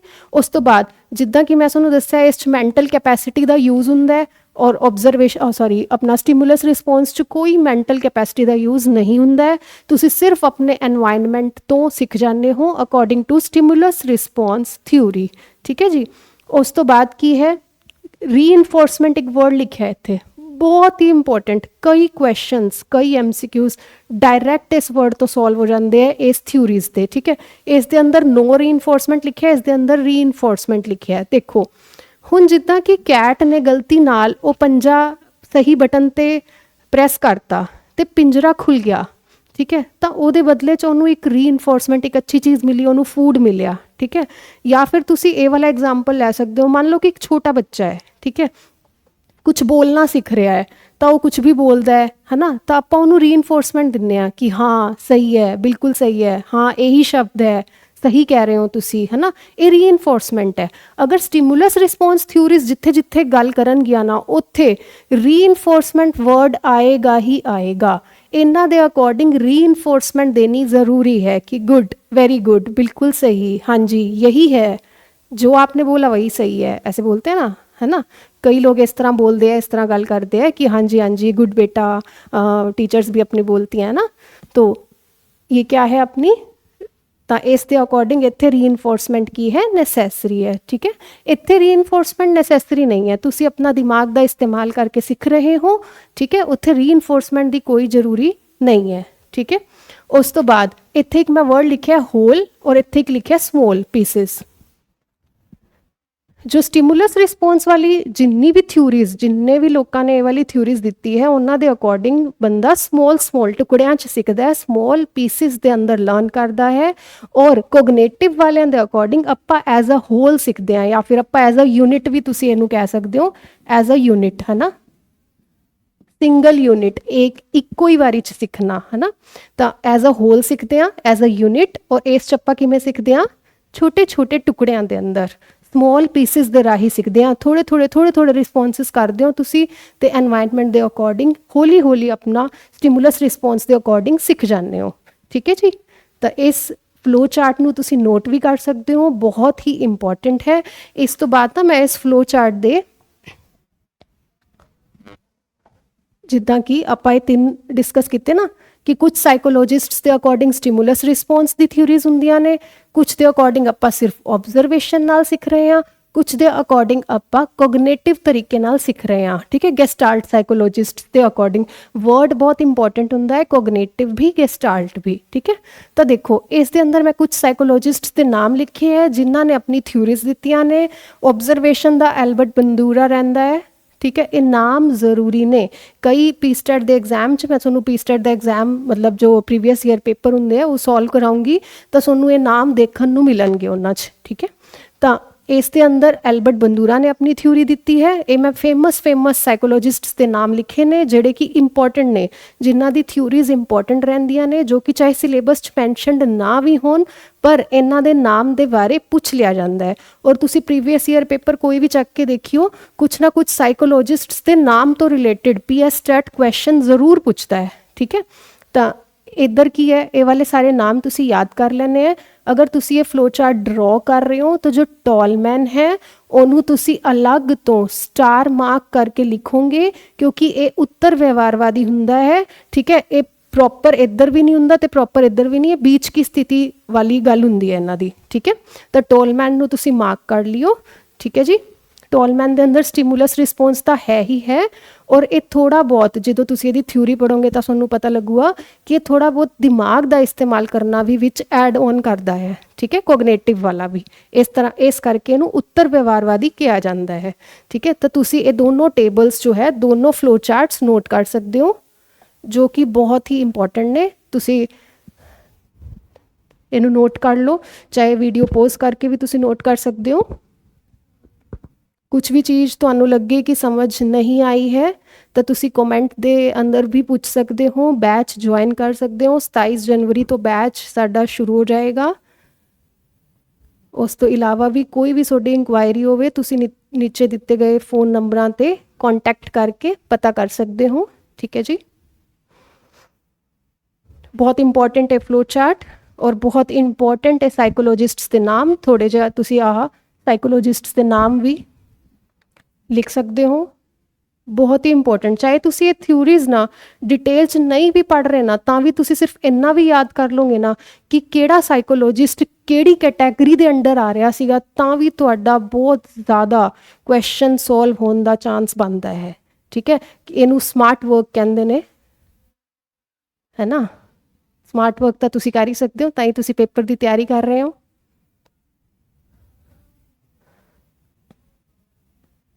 ਨੋਟ ਤੁਸੀਂ ਕਰ ਲਿਆ ਹੋਊਗਾ, ਹੈ ਨਾ।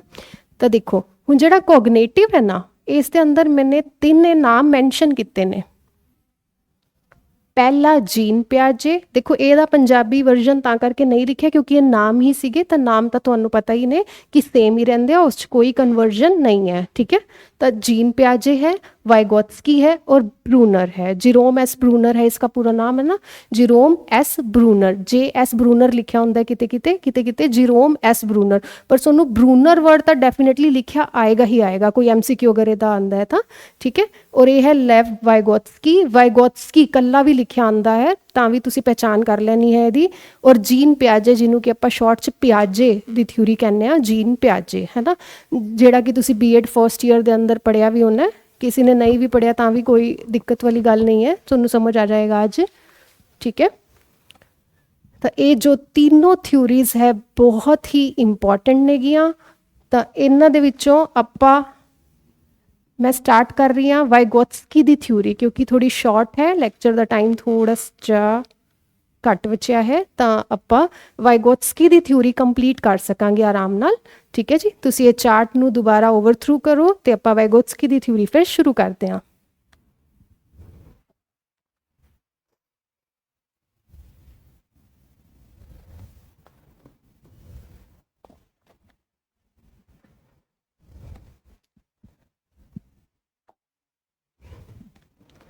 ਤਾਂ ਇਸ ਦੇ ਨਾਲ ਆਂਦੀ ਹੈ ਸਾਡੀ ਥਿਊਰੀ ਵਾਈਗੋਟਸਕੀ ਦੀ ਥਿਊਰੀ, ਠੀਕ ਹੈ ਜੀ। ਵਾਈਗੋਟਸਕੀ ਥਿਊਰੀ ਬਹੁਤ ਹੀ ਇੰਪੋਰਟੈਂਟ, ਬਹੁਤ ਹੀ ਜ਼ਿਆਦਾ ਸਕੋਰਿੰਗ, ਠੀਕ ਹੈ। ਇਹਦਾ ਕੋਈ ਕੁਐਸਚਨ ਆਏ ਤੇ MCQ ਸੋਲਵ ਨਾ ਹੋਏ, ਇਹ ਜਿਹਾ ਹੋ ਨਹੀਂ ਸਕਦਾ ਕਦੇ ਵੀ। ਕੋਈ ਵੀ ਬੱਚਾ ਜਿਹਨੇ, ਕੋਈ ਵੀ ਕੈਂਡੀਡੇਟ ਜਿਹਨੇ ਅੱਛੀ ਤਰ੍ਹਾਂ ਇਹ ਥਿਊਰੀ ਨੂੰ ਪੜ੍ਹਿਆ ਹੈ, ਉਹ ਬਿਲਕੁਲ ਹੀ ਬੜੇ ਹੀ ਆਰਾਮ ਦੇ ਨਾਲ ਇਸ ਥਿਊਰੀ ਦੇ MCQs ਨੂੰ ਸੋਲਵ ਕਰ ਸਕੇਗਾ, ਠੀਕ ਹੈ।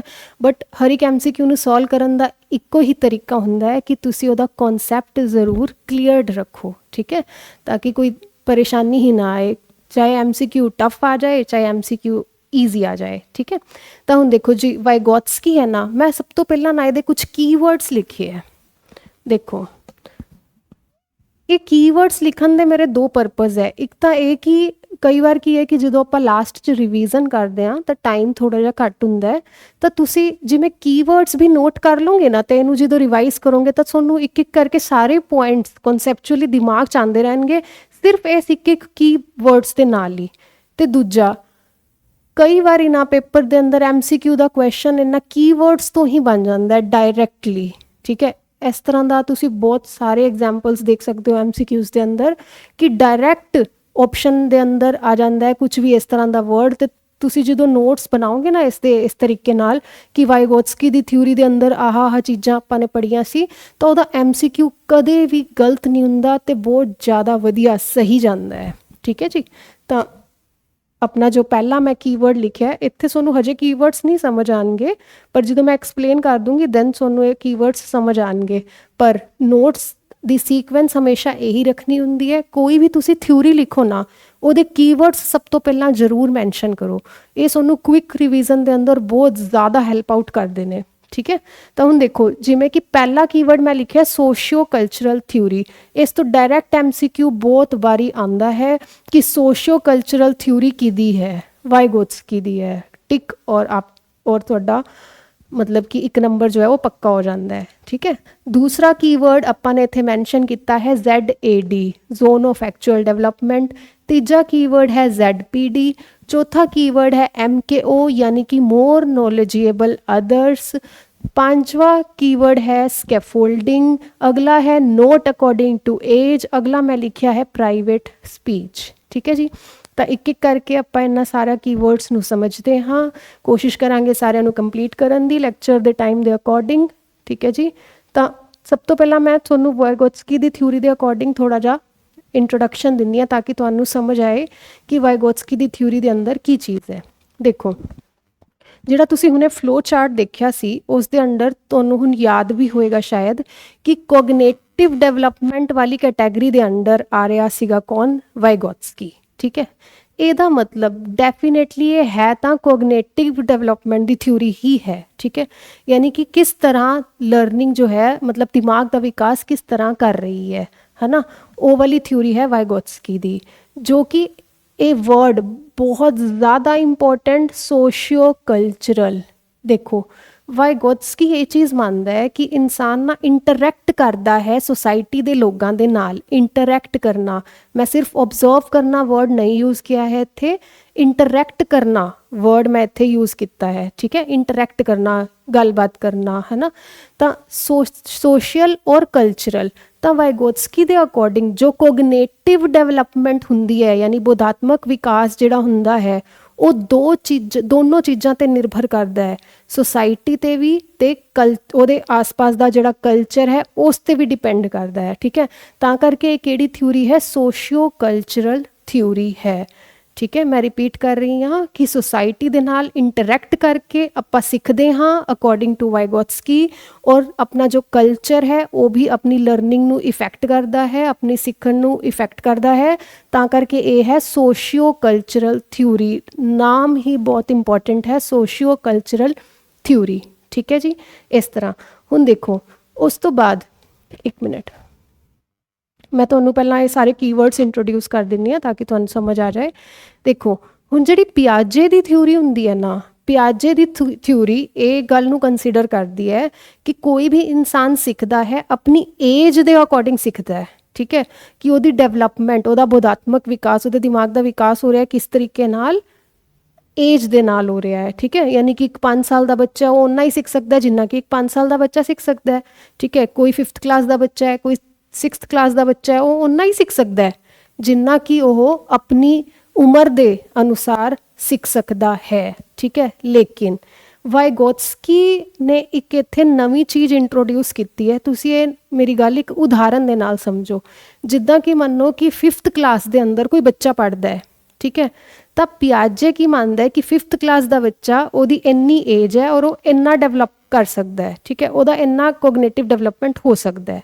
ਪਰ ਵਾਈਗੋਟਸਕੀ ਕੀ ਕਹਿੰਦਾ ਹੈ ਕਿ ਮੰਨ ਲਓ ਕਿ ਕੋਈ 5th ਕਲਾਸ ਦਾ ਬੱਚਾ ਹੈ, ਠੀਕ ਹੈ। ਉਹਨੂੰ ਅਗਰ ਆਪਾਂ ਇੰਟਰੈਕਟ ਕਰਾਈਏ ਉਸ ਤੋਂ ਵੱਡਿਆਂ ਦੇ ਨਾਲ, ਠੀਕ ਹੈ, ਜ਼ਿਆਦਾ ਜਿਨ੍ਹਾਂ ਨੂੰ ਕਿ ਨੌਲੇਜ ਹੋਏ, ਜਿਨ੍ਹਾਂ ਨੂੰ ਕਿ ਗਿਆਨ ਵੱਧ ਹੋਵੇ ਉਸ ਬੱਚੇ ਤੋਂ, ਠੀਕ ਹੈ, ਜੋ ਕਿ ਉਹਦੇ ਗਾਰਡੀਅਨਸ ਵੀ ਹੋ ਸਕਦੇ ਨੇ, ਕੋਈ ਉਹਦੇ ਸੀਨੀਅਰਸ ਵੀ ਹੋ ਸਕਦੇ ਨੇ, ਹੈ ਨਾ, ਜੋ ਕਿ ਉਹਨੂੰ ਕੁਛ ਐਕਸਟਰਾ ਸਿਖਾਉਣ ਦੀ ਕੋਸ਼ਿਸ਼ ਕਰਨ। ਇੱਥੇ ਐਕਸਟਰਾ ਸਿੱਖਣ ਦਾ ਮਤਲਬ ਕੀ ਹੈ ਕਿ ਇੱਕ 5ਵੀਂ ਕਲਾਸ ਦਾ ਬੱਚਾ ਹੈ, ਉਹ 5ਵੀਂ ਕਲਾਸ ਤੋਂ ਵੱਧ ਸਿੱਖ ਲੇ। ਮੰਨ ਲਓ ਆਪਾਂ ਇੱਕ 5th ਕਲਾਸ ਦੇ ਬੱਚੇ ਨੂੰ 6th ਕਲਾਸ ਦਾ ਕੁਝ ਸਿਖਾ ਦਈਏ, ਹੈ ਨਾ, ਤਾਂ ਉਹ ਕਿੱਦਾਂ ਸਿਖਾ ਸਕਦੇ ਹਾਂ? ਕੋਈ ਜ਼ਿਆਦਾ ਨੌਲੇਜਫੁਲ ਪਰਸਨ ਹੋਵੇ, ਉਹਦੇ ਤੋਂ ਵੱਧ ਨੌਲੇਜਫੁਲ ਪਰਸਨ ਜਿਹੜਾ ਕਿ ਉਹਦੇ ਨਾਲ ਇੰਟਰੈਕਟ ਕਰੇ ਅਤੇ ਉਹ 5th ਦੀ ਬਜਾਏ ਉਹਨੂੰ 6th ਦਾ ਵੀ ਕੁਛ ਐਕਸਟਰਾ ਸਿਖਾ ਦੇ, ਠੀਕ ਹੈ।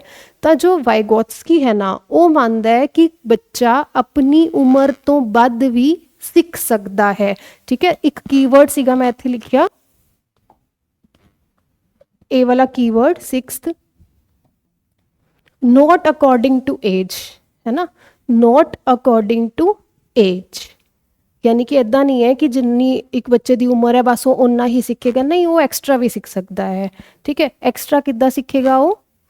मोर नॉलेजेबल अदर्स की हैल्प नाल, यानी कि जो लोग उस तो वध जानकारी रखते हैं उन्हां नाल इंटरैक्ट करके उन्होंने सिखाया जा सकता है। तो ये वाला कीवर्ड आई होप तुहानू समझ आया होगा, नोट अकॉर्डिंग टू एज, है ना। यानी कि मैं इत्थे ना एक दो सर्कल्स बनाए है, ये यही गल नू रिप्रजेंट करते हैं। मान लो कि ये वाला सर्कल इन्ना एरिया रिप्रजेंट कर रहा है कि आपां किन्ना सीख सकते हैं, की कर सकते हैं according to our age only, है ना। इत्थे तां पियाजे ते वाइगोत्स्की दोनों बिल्कुल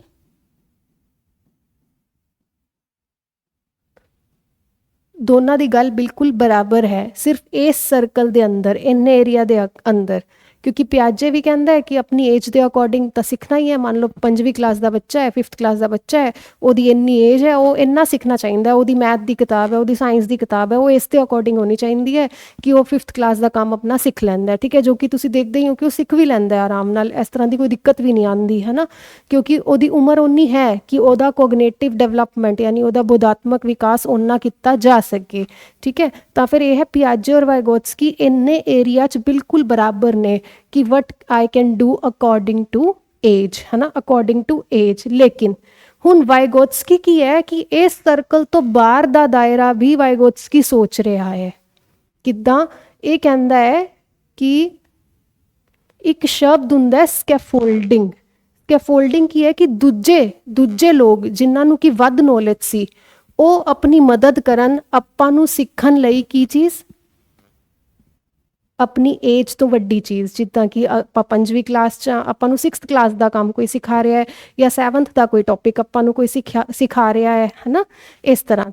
ठीक है, इस चीज़ नूं की कहंदे आ स्कैफोल्डिंग। दूजे जो अपनी मदद कर रहे हैं टैंपरेरीली, है ना, टैंपरेरी हैल्प इनू कहंदे ने। टैंपरेरी हैल्प दूजे जो अपनी कर रहे हैं की अचीव करने वास्ते, अपनी एज तो वध कोई चीज़ सीखण वास्ते। ठीक है, अपनी एज तो वध सीखण लई, यानी इस एरिया नूं छड्ड के इस तो अगले एरिया तक पहुंचण वास्ते तुहानूं किस चीज़ का हैल्प लगेगा? स्कैफोल्डिंग का। और दूजे जो थोड़ी मदद करनगे वो दूजे है कौन? वो दूजे ने MKO, यानी कि M का मतलब इत्थे मोर, K का मतलब इत्थे नॉलेजेबल,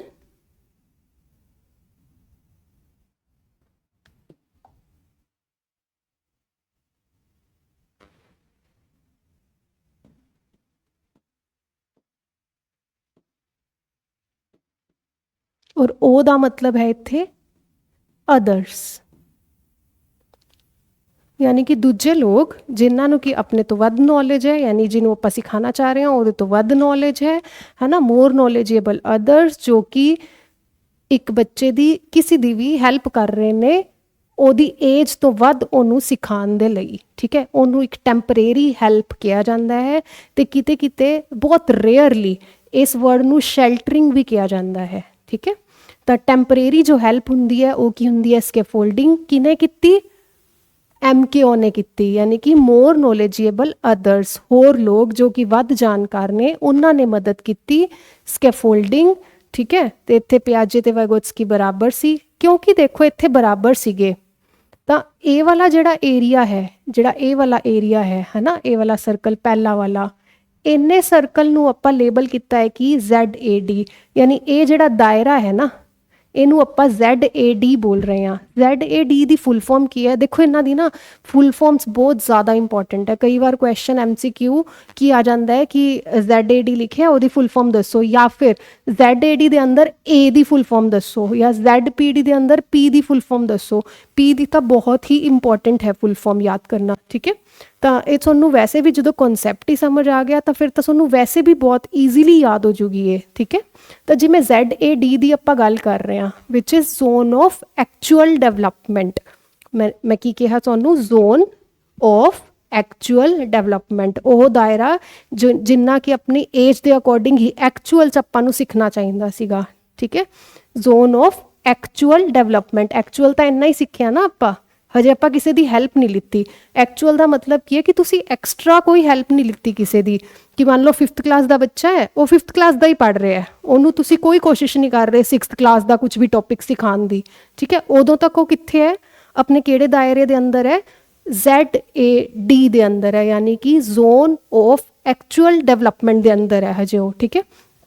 ਲੇਕਿਨ ਜਿੱਦਾਂ ਹੀ ਕੋਈ MKO ਮੋਰ ਨੋਲੇਜੇਬਲ ਅਦਰਸ ਉਹਦੀ ਹੈਲਪ ਕਰ ਦੇਣਗੇ ਤਾਂ ਉਹਦਾ ਦਾਇਰਾ ਵੱਧ ਜਾਊਗਾ, ਠੀਕ ਹੈ। ਉਹਦਾ ਸਿੱਖਣ ਦਾ ਦਾਇਰਾ ਕੀ ਹੋ ਜਾਊਗਾ, ਵੱਧ ਹੋ ਜਾਊਗਾ। ਯਾਨੀ ਆ 5th ਕਲਾਸ ਦਾ ਬੱਚਾ ਸੀ, ਇਹਨੇ ਕੋਈ 6th ਕਲਾਸ ਦਾ 7th ਕਲਾਸ ਦਾ ਵੀ ਕੰਮ ਸਿੱਖ ਲਿਆ, ਤਾਂ ਇਹ ਕੀ ਹੋ ਗਿਆ ਆਪਣਾ ZPD, zone of ਪ੍ਰੋਕਸੀਮਲ development, zone of ਪ੍ਰੋਕਸੀਮਲ development, ਠੀਕ ਹੈ ਜੀ। ਤਾਂ ਆਈ ਹੋਪ ਤੁਹਾਨੂੰ ਇਹ ਕੀਵਰਡਸ ਸਮਝ ਆਏ ਹੋਣਗੇ। ਇਸ ਤੋਂ ਬਾਅਦ ਹੈ ਨਾ, ਦੇਖੋ ਇੱਥੇ ਮੈंने ਇਹੀ ਵਾਈਗੋਟਸਕੀ ਦੀ ਥਿਊਰੀ ਦੇ 3 ਸਰਕਲਸ ਡਰਾ ਕੀਤੇ ਹੈ ਤੁਹਾਨੂੰ ਇੱਕ ਚੀਜ਼ ਸਿਖਾਉਣ ਵਾਸਤੇ ਕਿ ਦੇਖੋ ਇਹ ਪਹਿਲਾ ਸਰਕਲ ਸੀ ZAD ਵਾਲਾ ਦਾਇਰਾ, ਹੈ ਨਾ, ਜ਼ੋਨ ਆਫ ਐਕਚੁਅਲ ਡਿਵੈਲਪਮੈਂਟ, ਇਹ ਵਾਲਾ ਦਾਇਰਾ ਹੈ ਜ਼ੋਨ ਆਫ ਐਕਚੁਅਲ ਡਿਵੈਲਪਮੈਂਟ ਇਹ ਸਾਰਾ, ਠੀਕ ਹੈ, ਜਿੰਨਾ ਕਿ ਏਜ ਦੇ ਅਕੋਰਡਿੰਗ ਸਿੱਖ ਜਾਏਗਾ। ਅਗਲਾ ਦਾਇਰਾ ਆਪਾਂ ਨੇ ਕੀ ਮੈਂਸ਼ਨ ਕੀਤਾ ਕਿ ਉਹ ਕੀ ਹੈ, ZPD। आई होप ਹੁਣ ਤੁਹਾਨੂੰ ਇਹਦੀ ਫੁੱਲ ਫਾਰਮ ਵੀ ਯਾਦ ਹੋਊਗੀ, ਇਹਦੀ ਫੁੱਲ ਫਾਰਮ ਕਮੈਂਟ ਬਾਕਸ 'ਚ ਜ਼ਰੂਰ ਕਮੈਂਟ ਕਰਿਓ, ਠੀਕ ਹੈ। ZAD ਦੀ, ZPD ਦੀ, ਠੀਕ ਹੈ, ਤੇ MKO ਦੀ। ਦੇਖੋ ਜੋ ਵੀ ਚੀਜ਼ ਆਪਾਂ ਲਿਖ ਲੈਂਦੇ ਆ ਨਾ ਉਹ ਆਪਾਂ ਕਦੇ ਵੀ ਨਹੀਂ ਭੁੱਲਦੇ, ਠੀਕ ਹੈ। ਤਾਂ ਤੁਸੀਂ ਕਮੈਂਟ 'ਚ ਲਿਖਿਓ ਤਾਂ ਕਿ ਤੁਹਾਨੂੰ ਯਾਦ ਰਹੇ, ਔਰ ਇਹ ਫੁੱਲ ਫਾਰਮਸ ਪੇਪਰ 'ਚ MCQs ਦੇ ਲਈ ਬਹੁਤ ਹੀ ਇੰਪੋਰਟੈਂਟ ਹੈ, ਠੀਕ ਹੈ। ਤਾਂ ZAD, ZPD, ਠੀਕ ਹੈ। ਉਸ ਤੋਂ ਬਾਅਦ ਦੇਖੋ ਮੈਂ ਇੱਕ ਤੀਜਾ ਸਰਕਲ ਇੱਕ ਹੋਰ ਡਰੋ ਕੀਤਾ ਹੈ।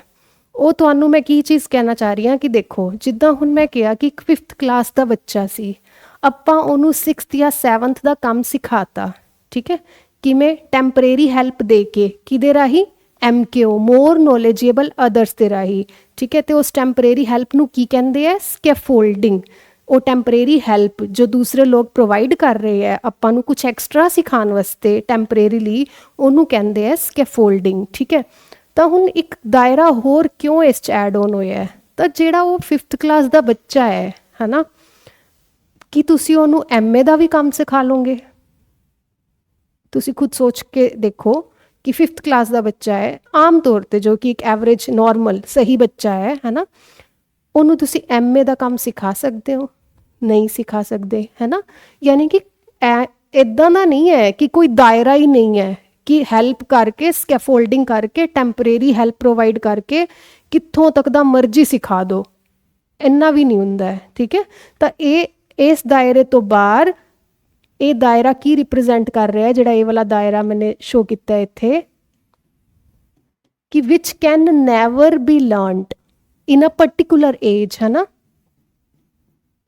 ਜੋ ਕਿ ਤੁਸੀਂ ਨਹੀਂ ਸਿੱਖ ਸਕਦੇ। ਇਹ ਵਾਲਾ ਜਿਹੜਾ ਮੈंने ਕ੍ਰੋਸ ਨਾਲ ਹਾਈਲਾਈਟ ਕੀਤਾ ਹੈ, ਠੀਕ ਹੈ, which can never be learned in a particular age, ਹੈ ਨਾ। ਜਿਵੇਂ ਇੱਥੇ 5th ਕਲਾਸ ਦਾ ਬੱਚਾ ਸੀ, ਉਹਦੀ ਏਜ ਦੇ ਅਕੋਰਡਿੰਗ ਉਹ ਐਕਚੁਅਲੀ 'ਚ ਜਿੰਨਾ ਸਿੱਖਣਾ ਚਾਹੀਦਾ ਸੀ ਓਨਾ ਸਿੱਖ ਰਿਹਾ ਸੀਗਾ, ਠੀਕ ਹੈ। ਉਸ ਤੋਂ ਬਾਅਦ ਉਹਦੀ ਆਪਾਂ ਥੋੜ੍ਹੀ ਜਿਹੀ ਐਕਸਟਰਾ ਹੈਲਪ ਕਰਤੀ, ਉਹ ਐਕਸਟਰਾ ਸਿੱਖ ਗਿਆ, ਤਾਂ ZPD ਹੋ ਗਿਆ, ਹੈ ਨਾ, ਜ਼ੋਨ ਆਫ ਪ੍ਰੋਕਸੀਮਲ ਡਿਵੈਲਪਮੈਂਟ, ਉਹ ਇੰਨਾ ਸਿੱਖ ਗਿਆ।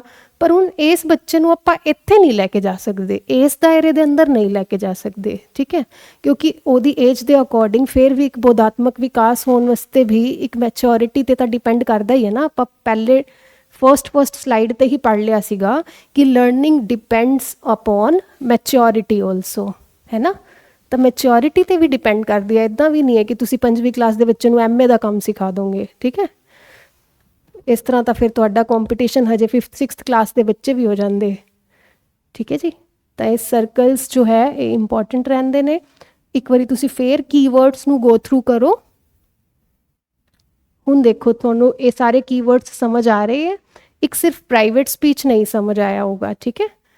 ਦੇਖੋ ਸੋਸ਼ੀਓ ਕਲਚਰਲ ਥਿਊਰੀ ਹੁਣ ਸਮਝ ਆਇਆ ਕਿ ਕੋਗਨੇਟਿਵ ਡਿਵੈਲਪਮੈਂਟ ਹੋ ਰਹੀ ਹੈ ਕਿਸ ਦੇ ਅਕੋਰਡਿੰਗ, ਸੁਸਾਇਟੀ ਦੇ ਨਾਲ ਇੰਟਰੈਕਸ਼ਨ ਦੇ ਅਕੋਰਡਿੰਗ, ਔਰ ਆਪਣੇ एनवायरनमेंट, अपने कल्चर के अकॉर्डिंग, ठीक है। ZAD की फुल फॉर्म तुसी बिना बोर्ड तो देखे दस सकते हो। हुण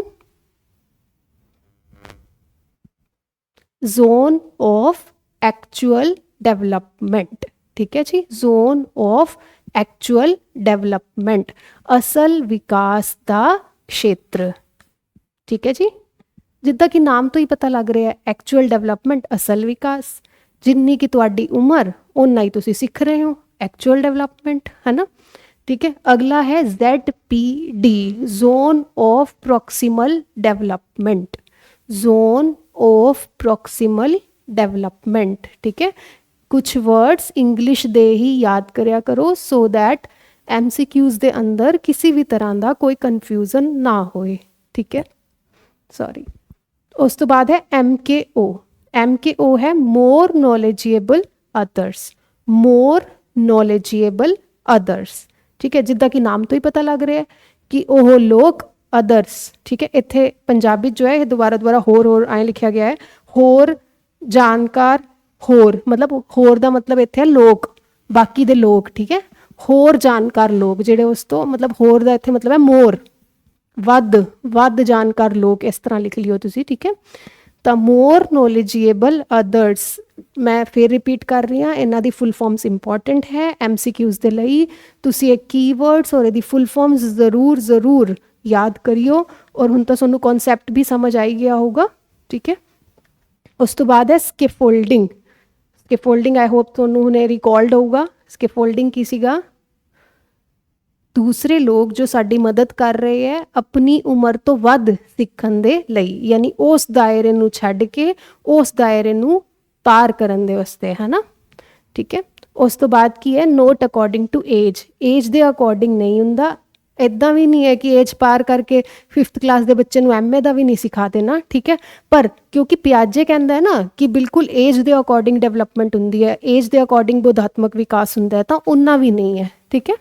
तो एक लास्ट पॉइंट रह गया है प्राइवेट स्पीच, मैं एक बार टाइम चेक कर लैनी हाँ, अगर टाइम बचे तो इनू डिस्कस करांगे, नहीं तो फिर कहते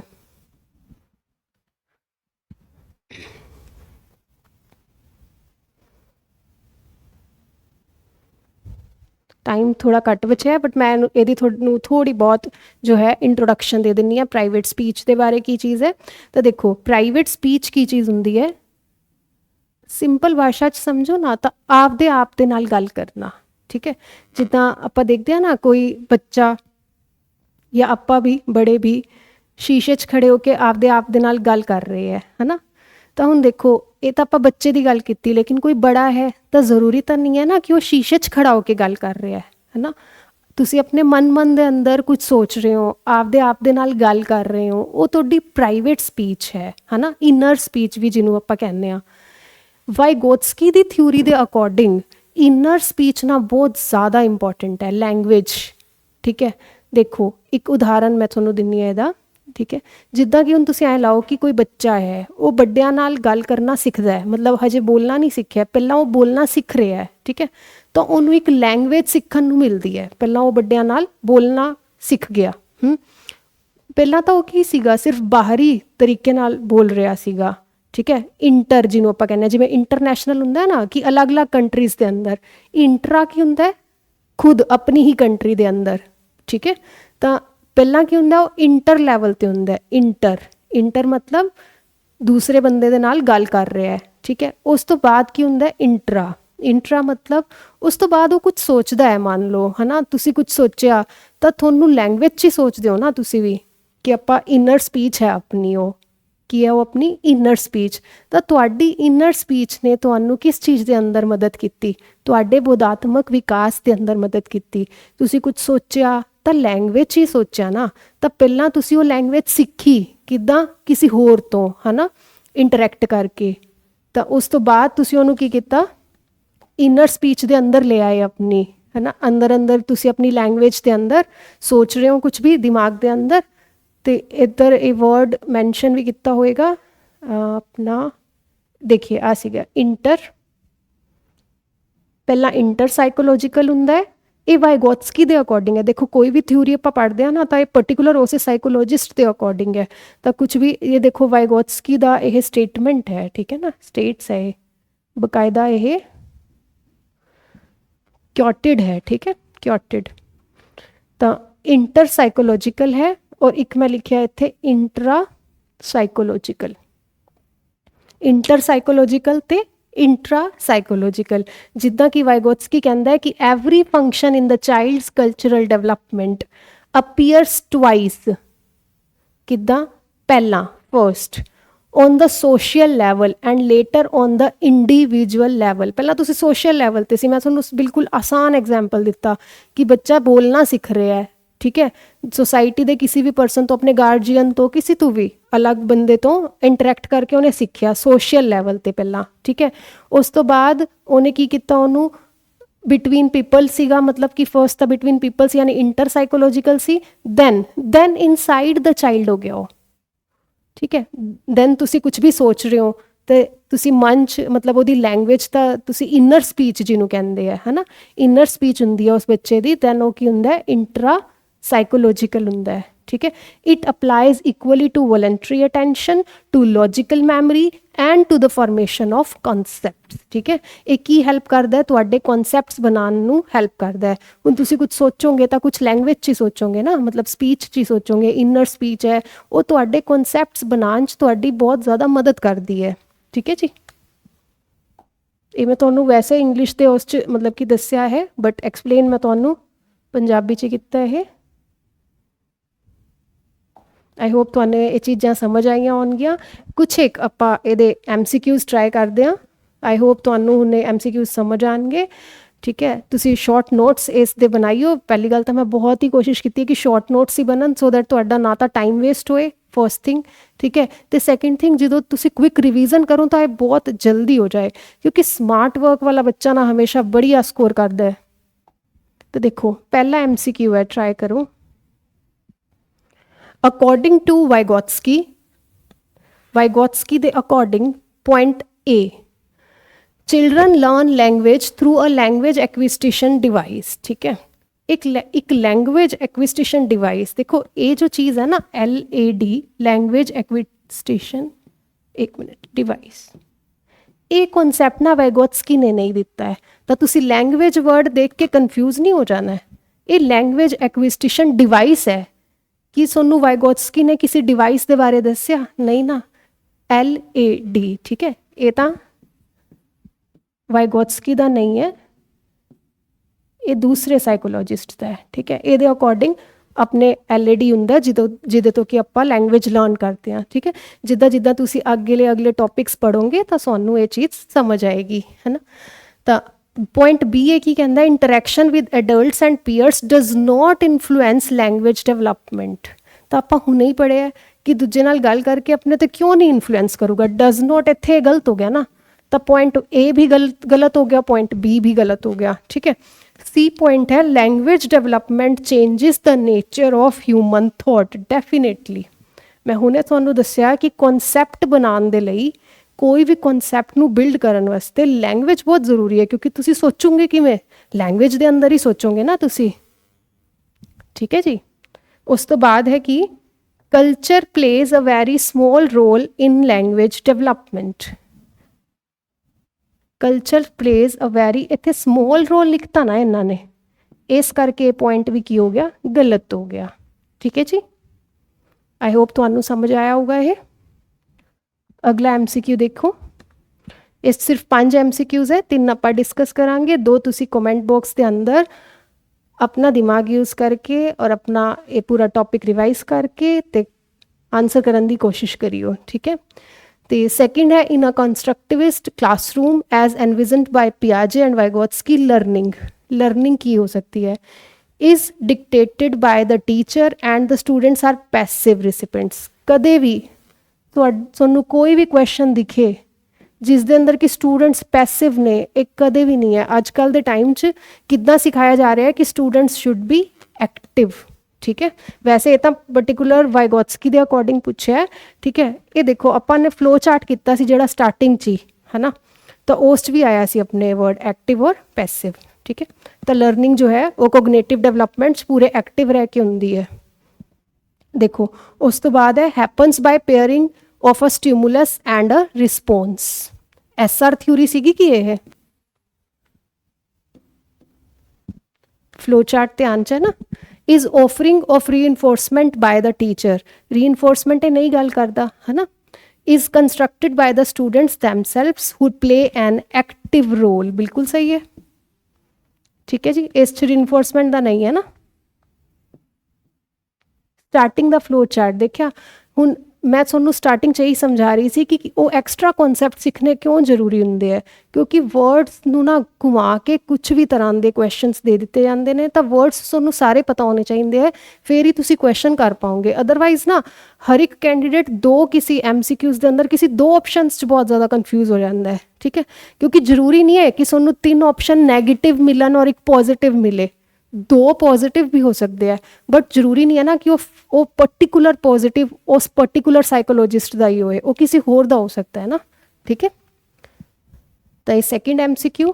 ਉਸ ਤੋਂ ਬਾਅਦ ਹੈ ਆਪਣਾ third MCQ, according to Vygotsky learning can not be separated from, learning ਕਿਸ ਤੋਂ ਸੈਪਰੇਟ ਨਹੀਂ ਕੀਤੀ ਜਾ ਸਕਦੀ ਹੈ, ਸੋਸ਼ਲ ਕੰਟੈਕਸਟ ਤੋਂ, ਸੋਸ਼ਲ ਕਲਚਰਲ ਥਿਊਰੀ, ਠੀਕ ਹੈ। ਪਹਿਲਾ ਹੀ ਪੁਆਇੰਟ ਸੀਗਾ, ਬਾਕੀ ਤਾਂ ਤੁਹਾਨੂੰ ਮਤਲਬ ਚੈੱਕ ਕਰਿਓ ਕਿ ਬਿਲਕੁਲ ਵੀ ਇਸ ਥਿਊਰੀ ਦੇ ਪੁਆਇੰਟਸ ਨਹੀਂ ਹੈ, ਠੀਕ ਹੈ।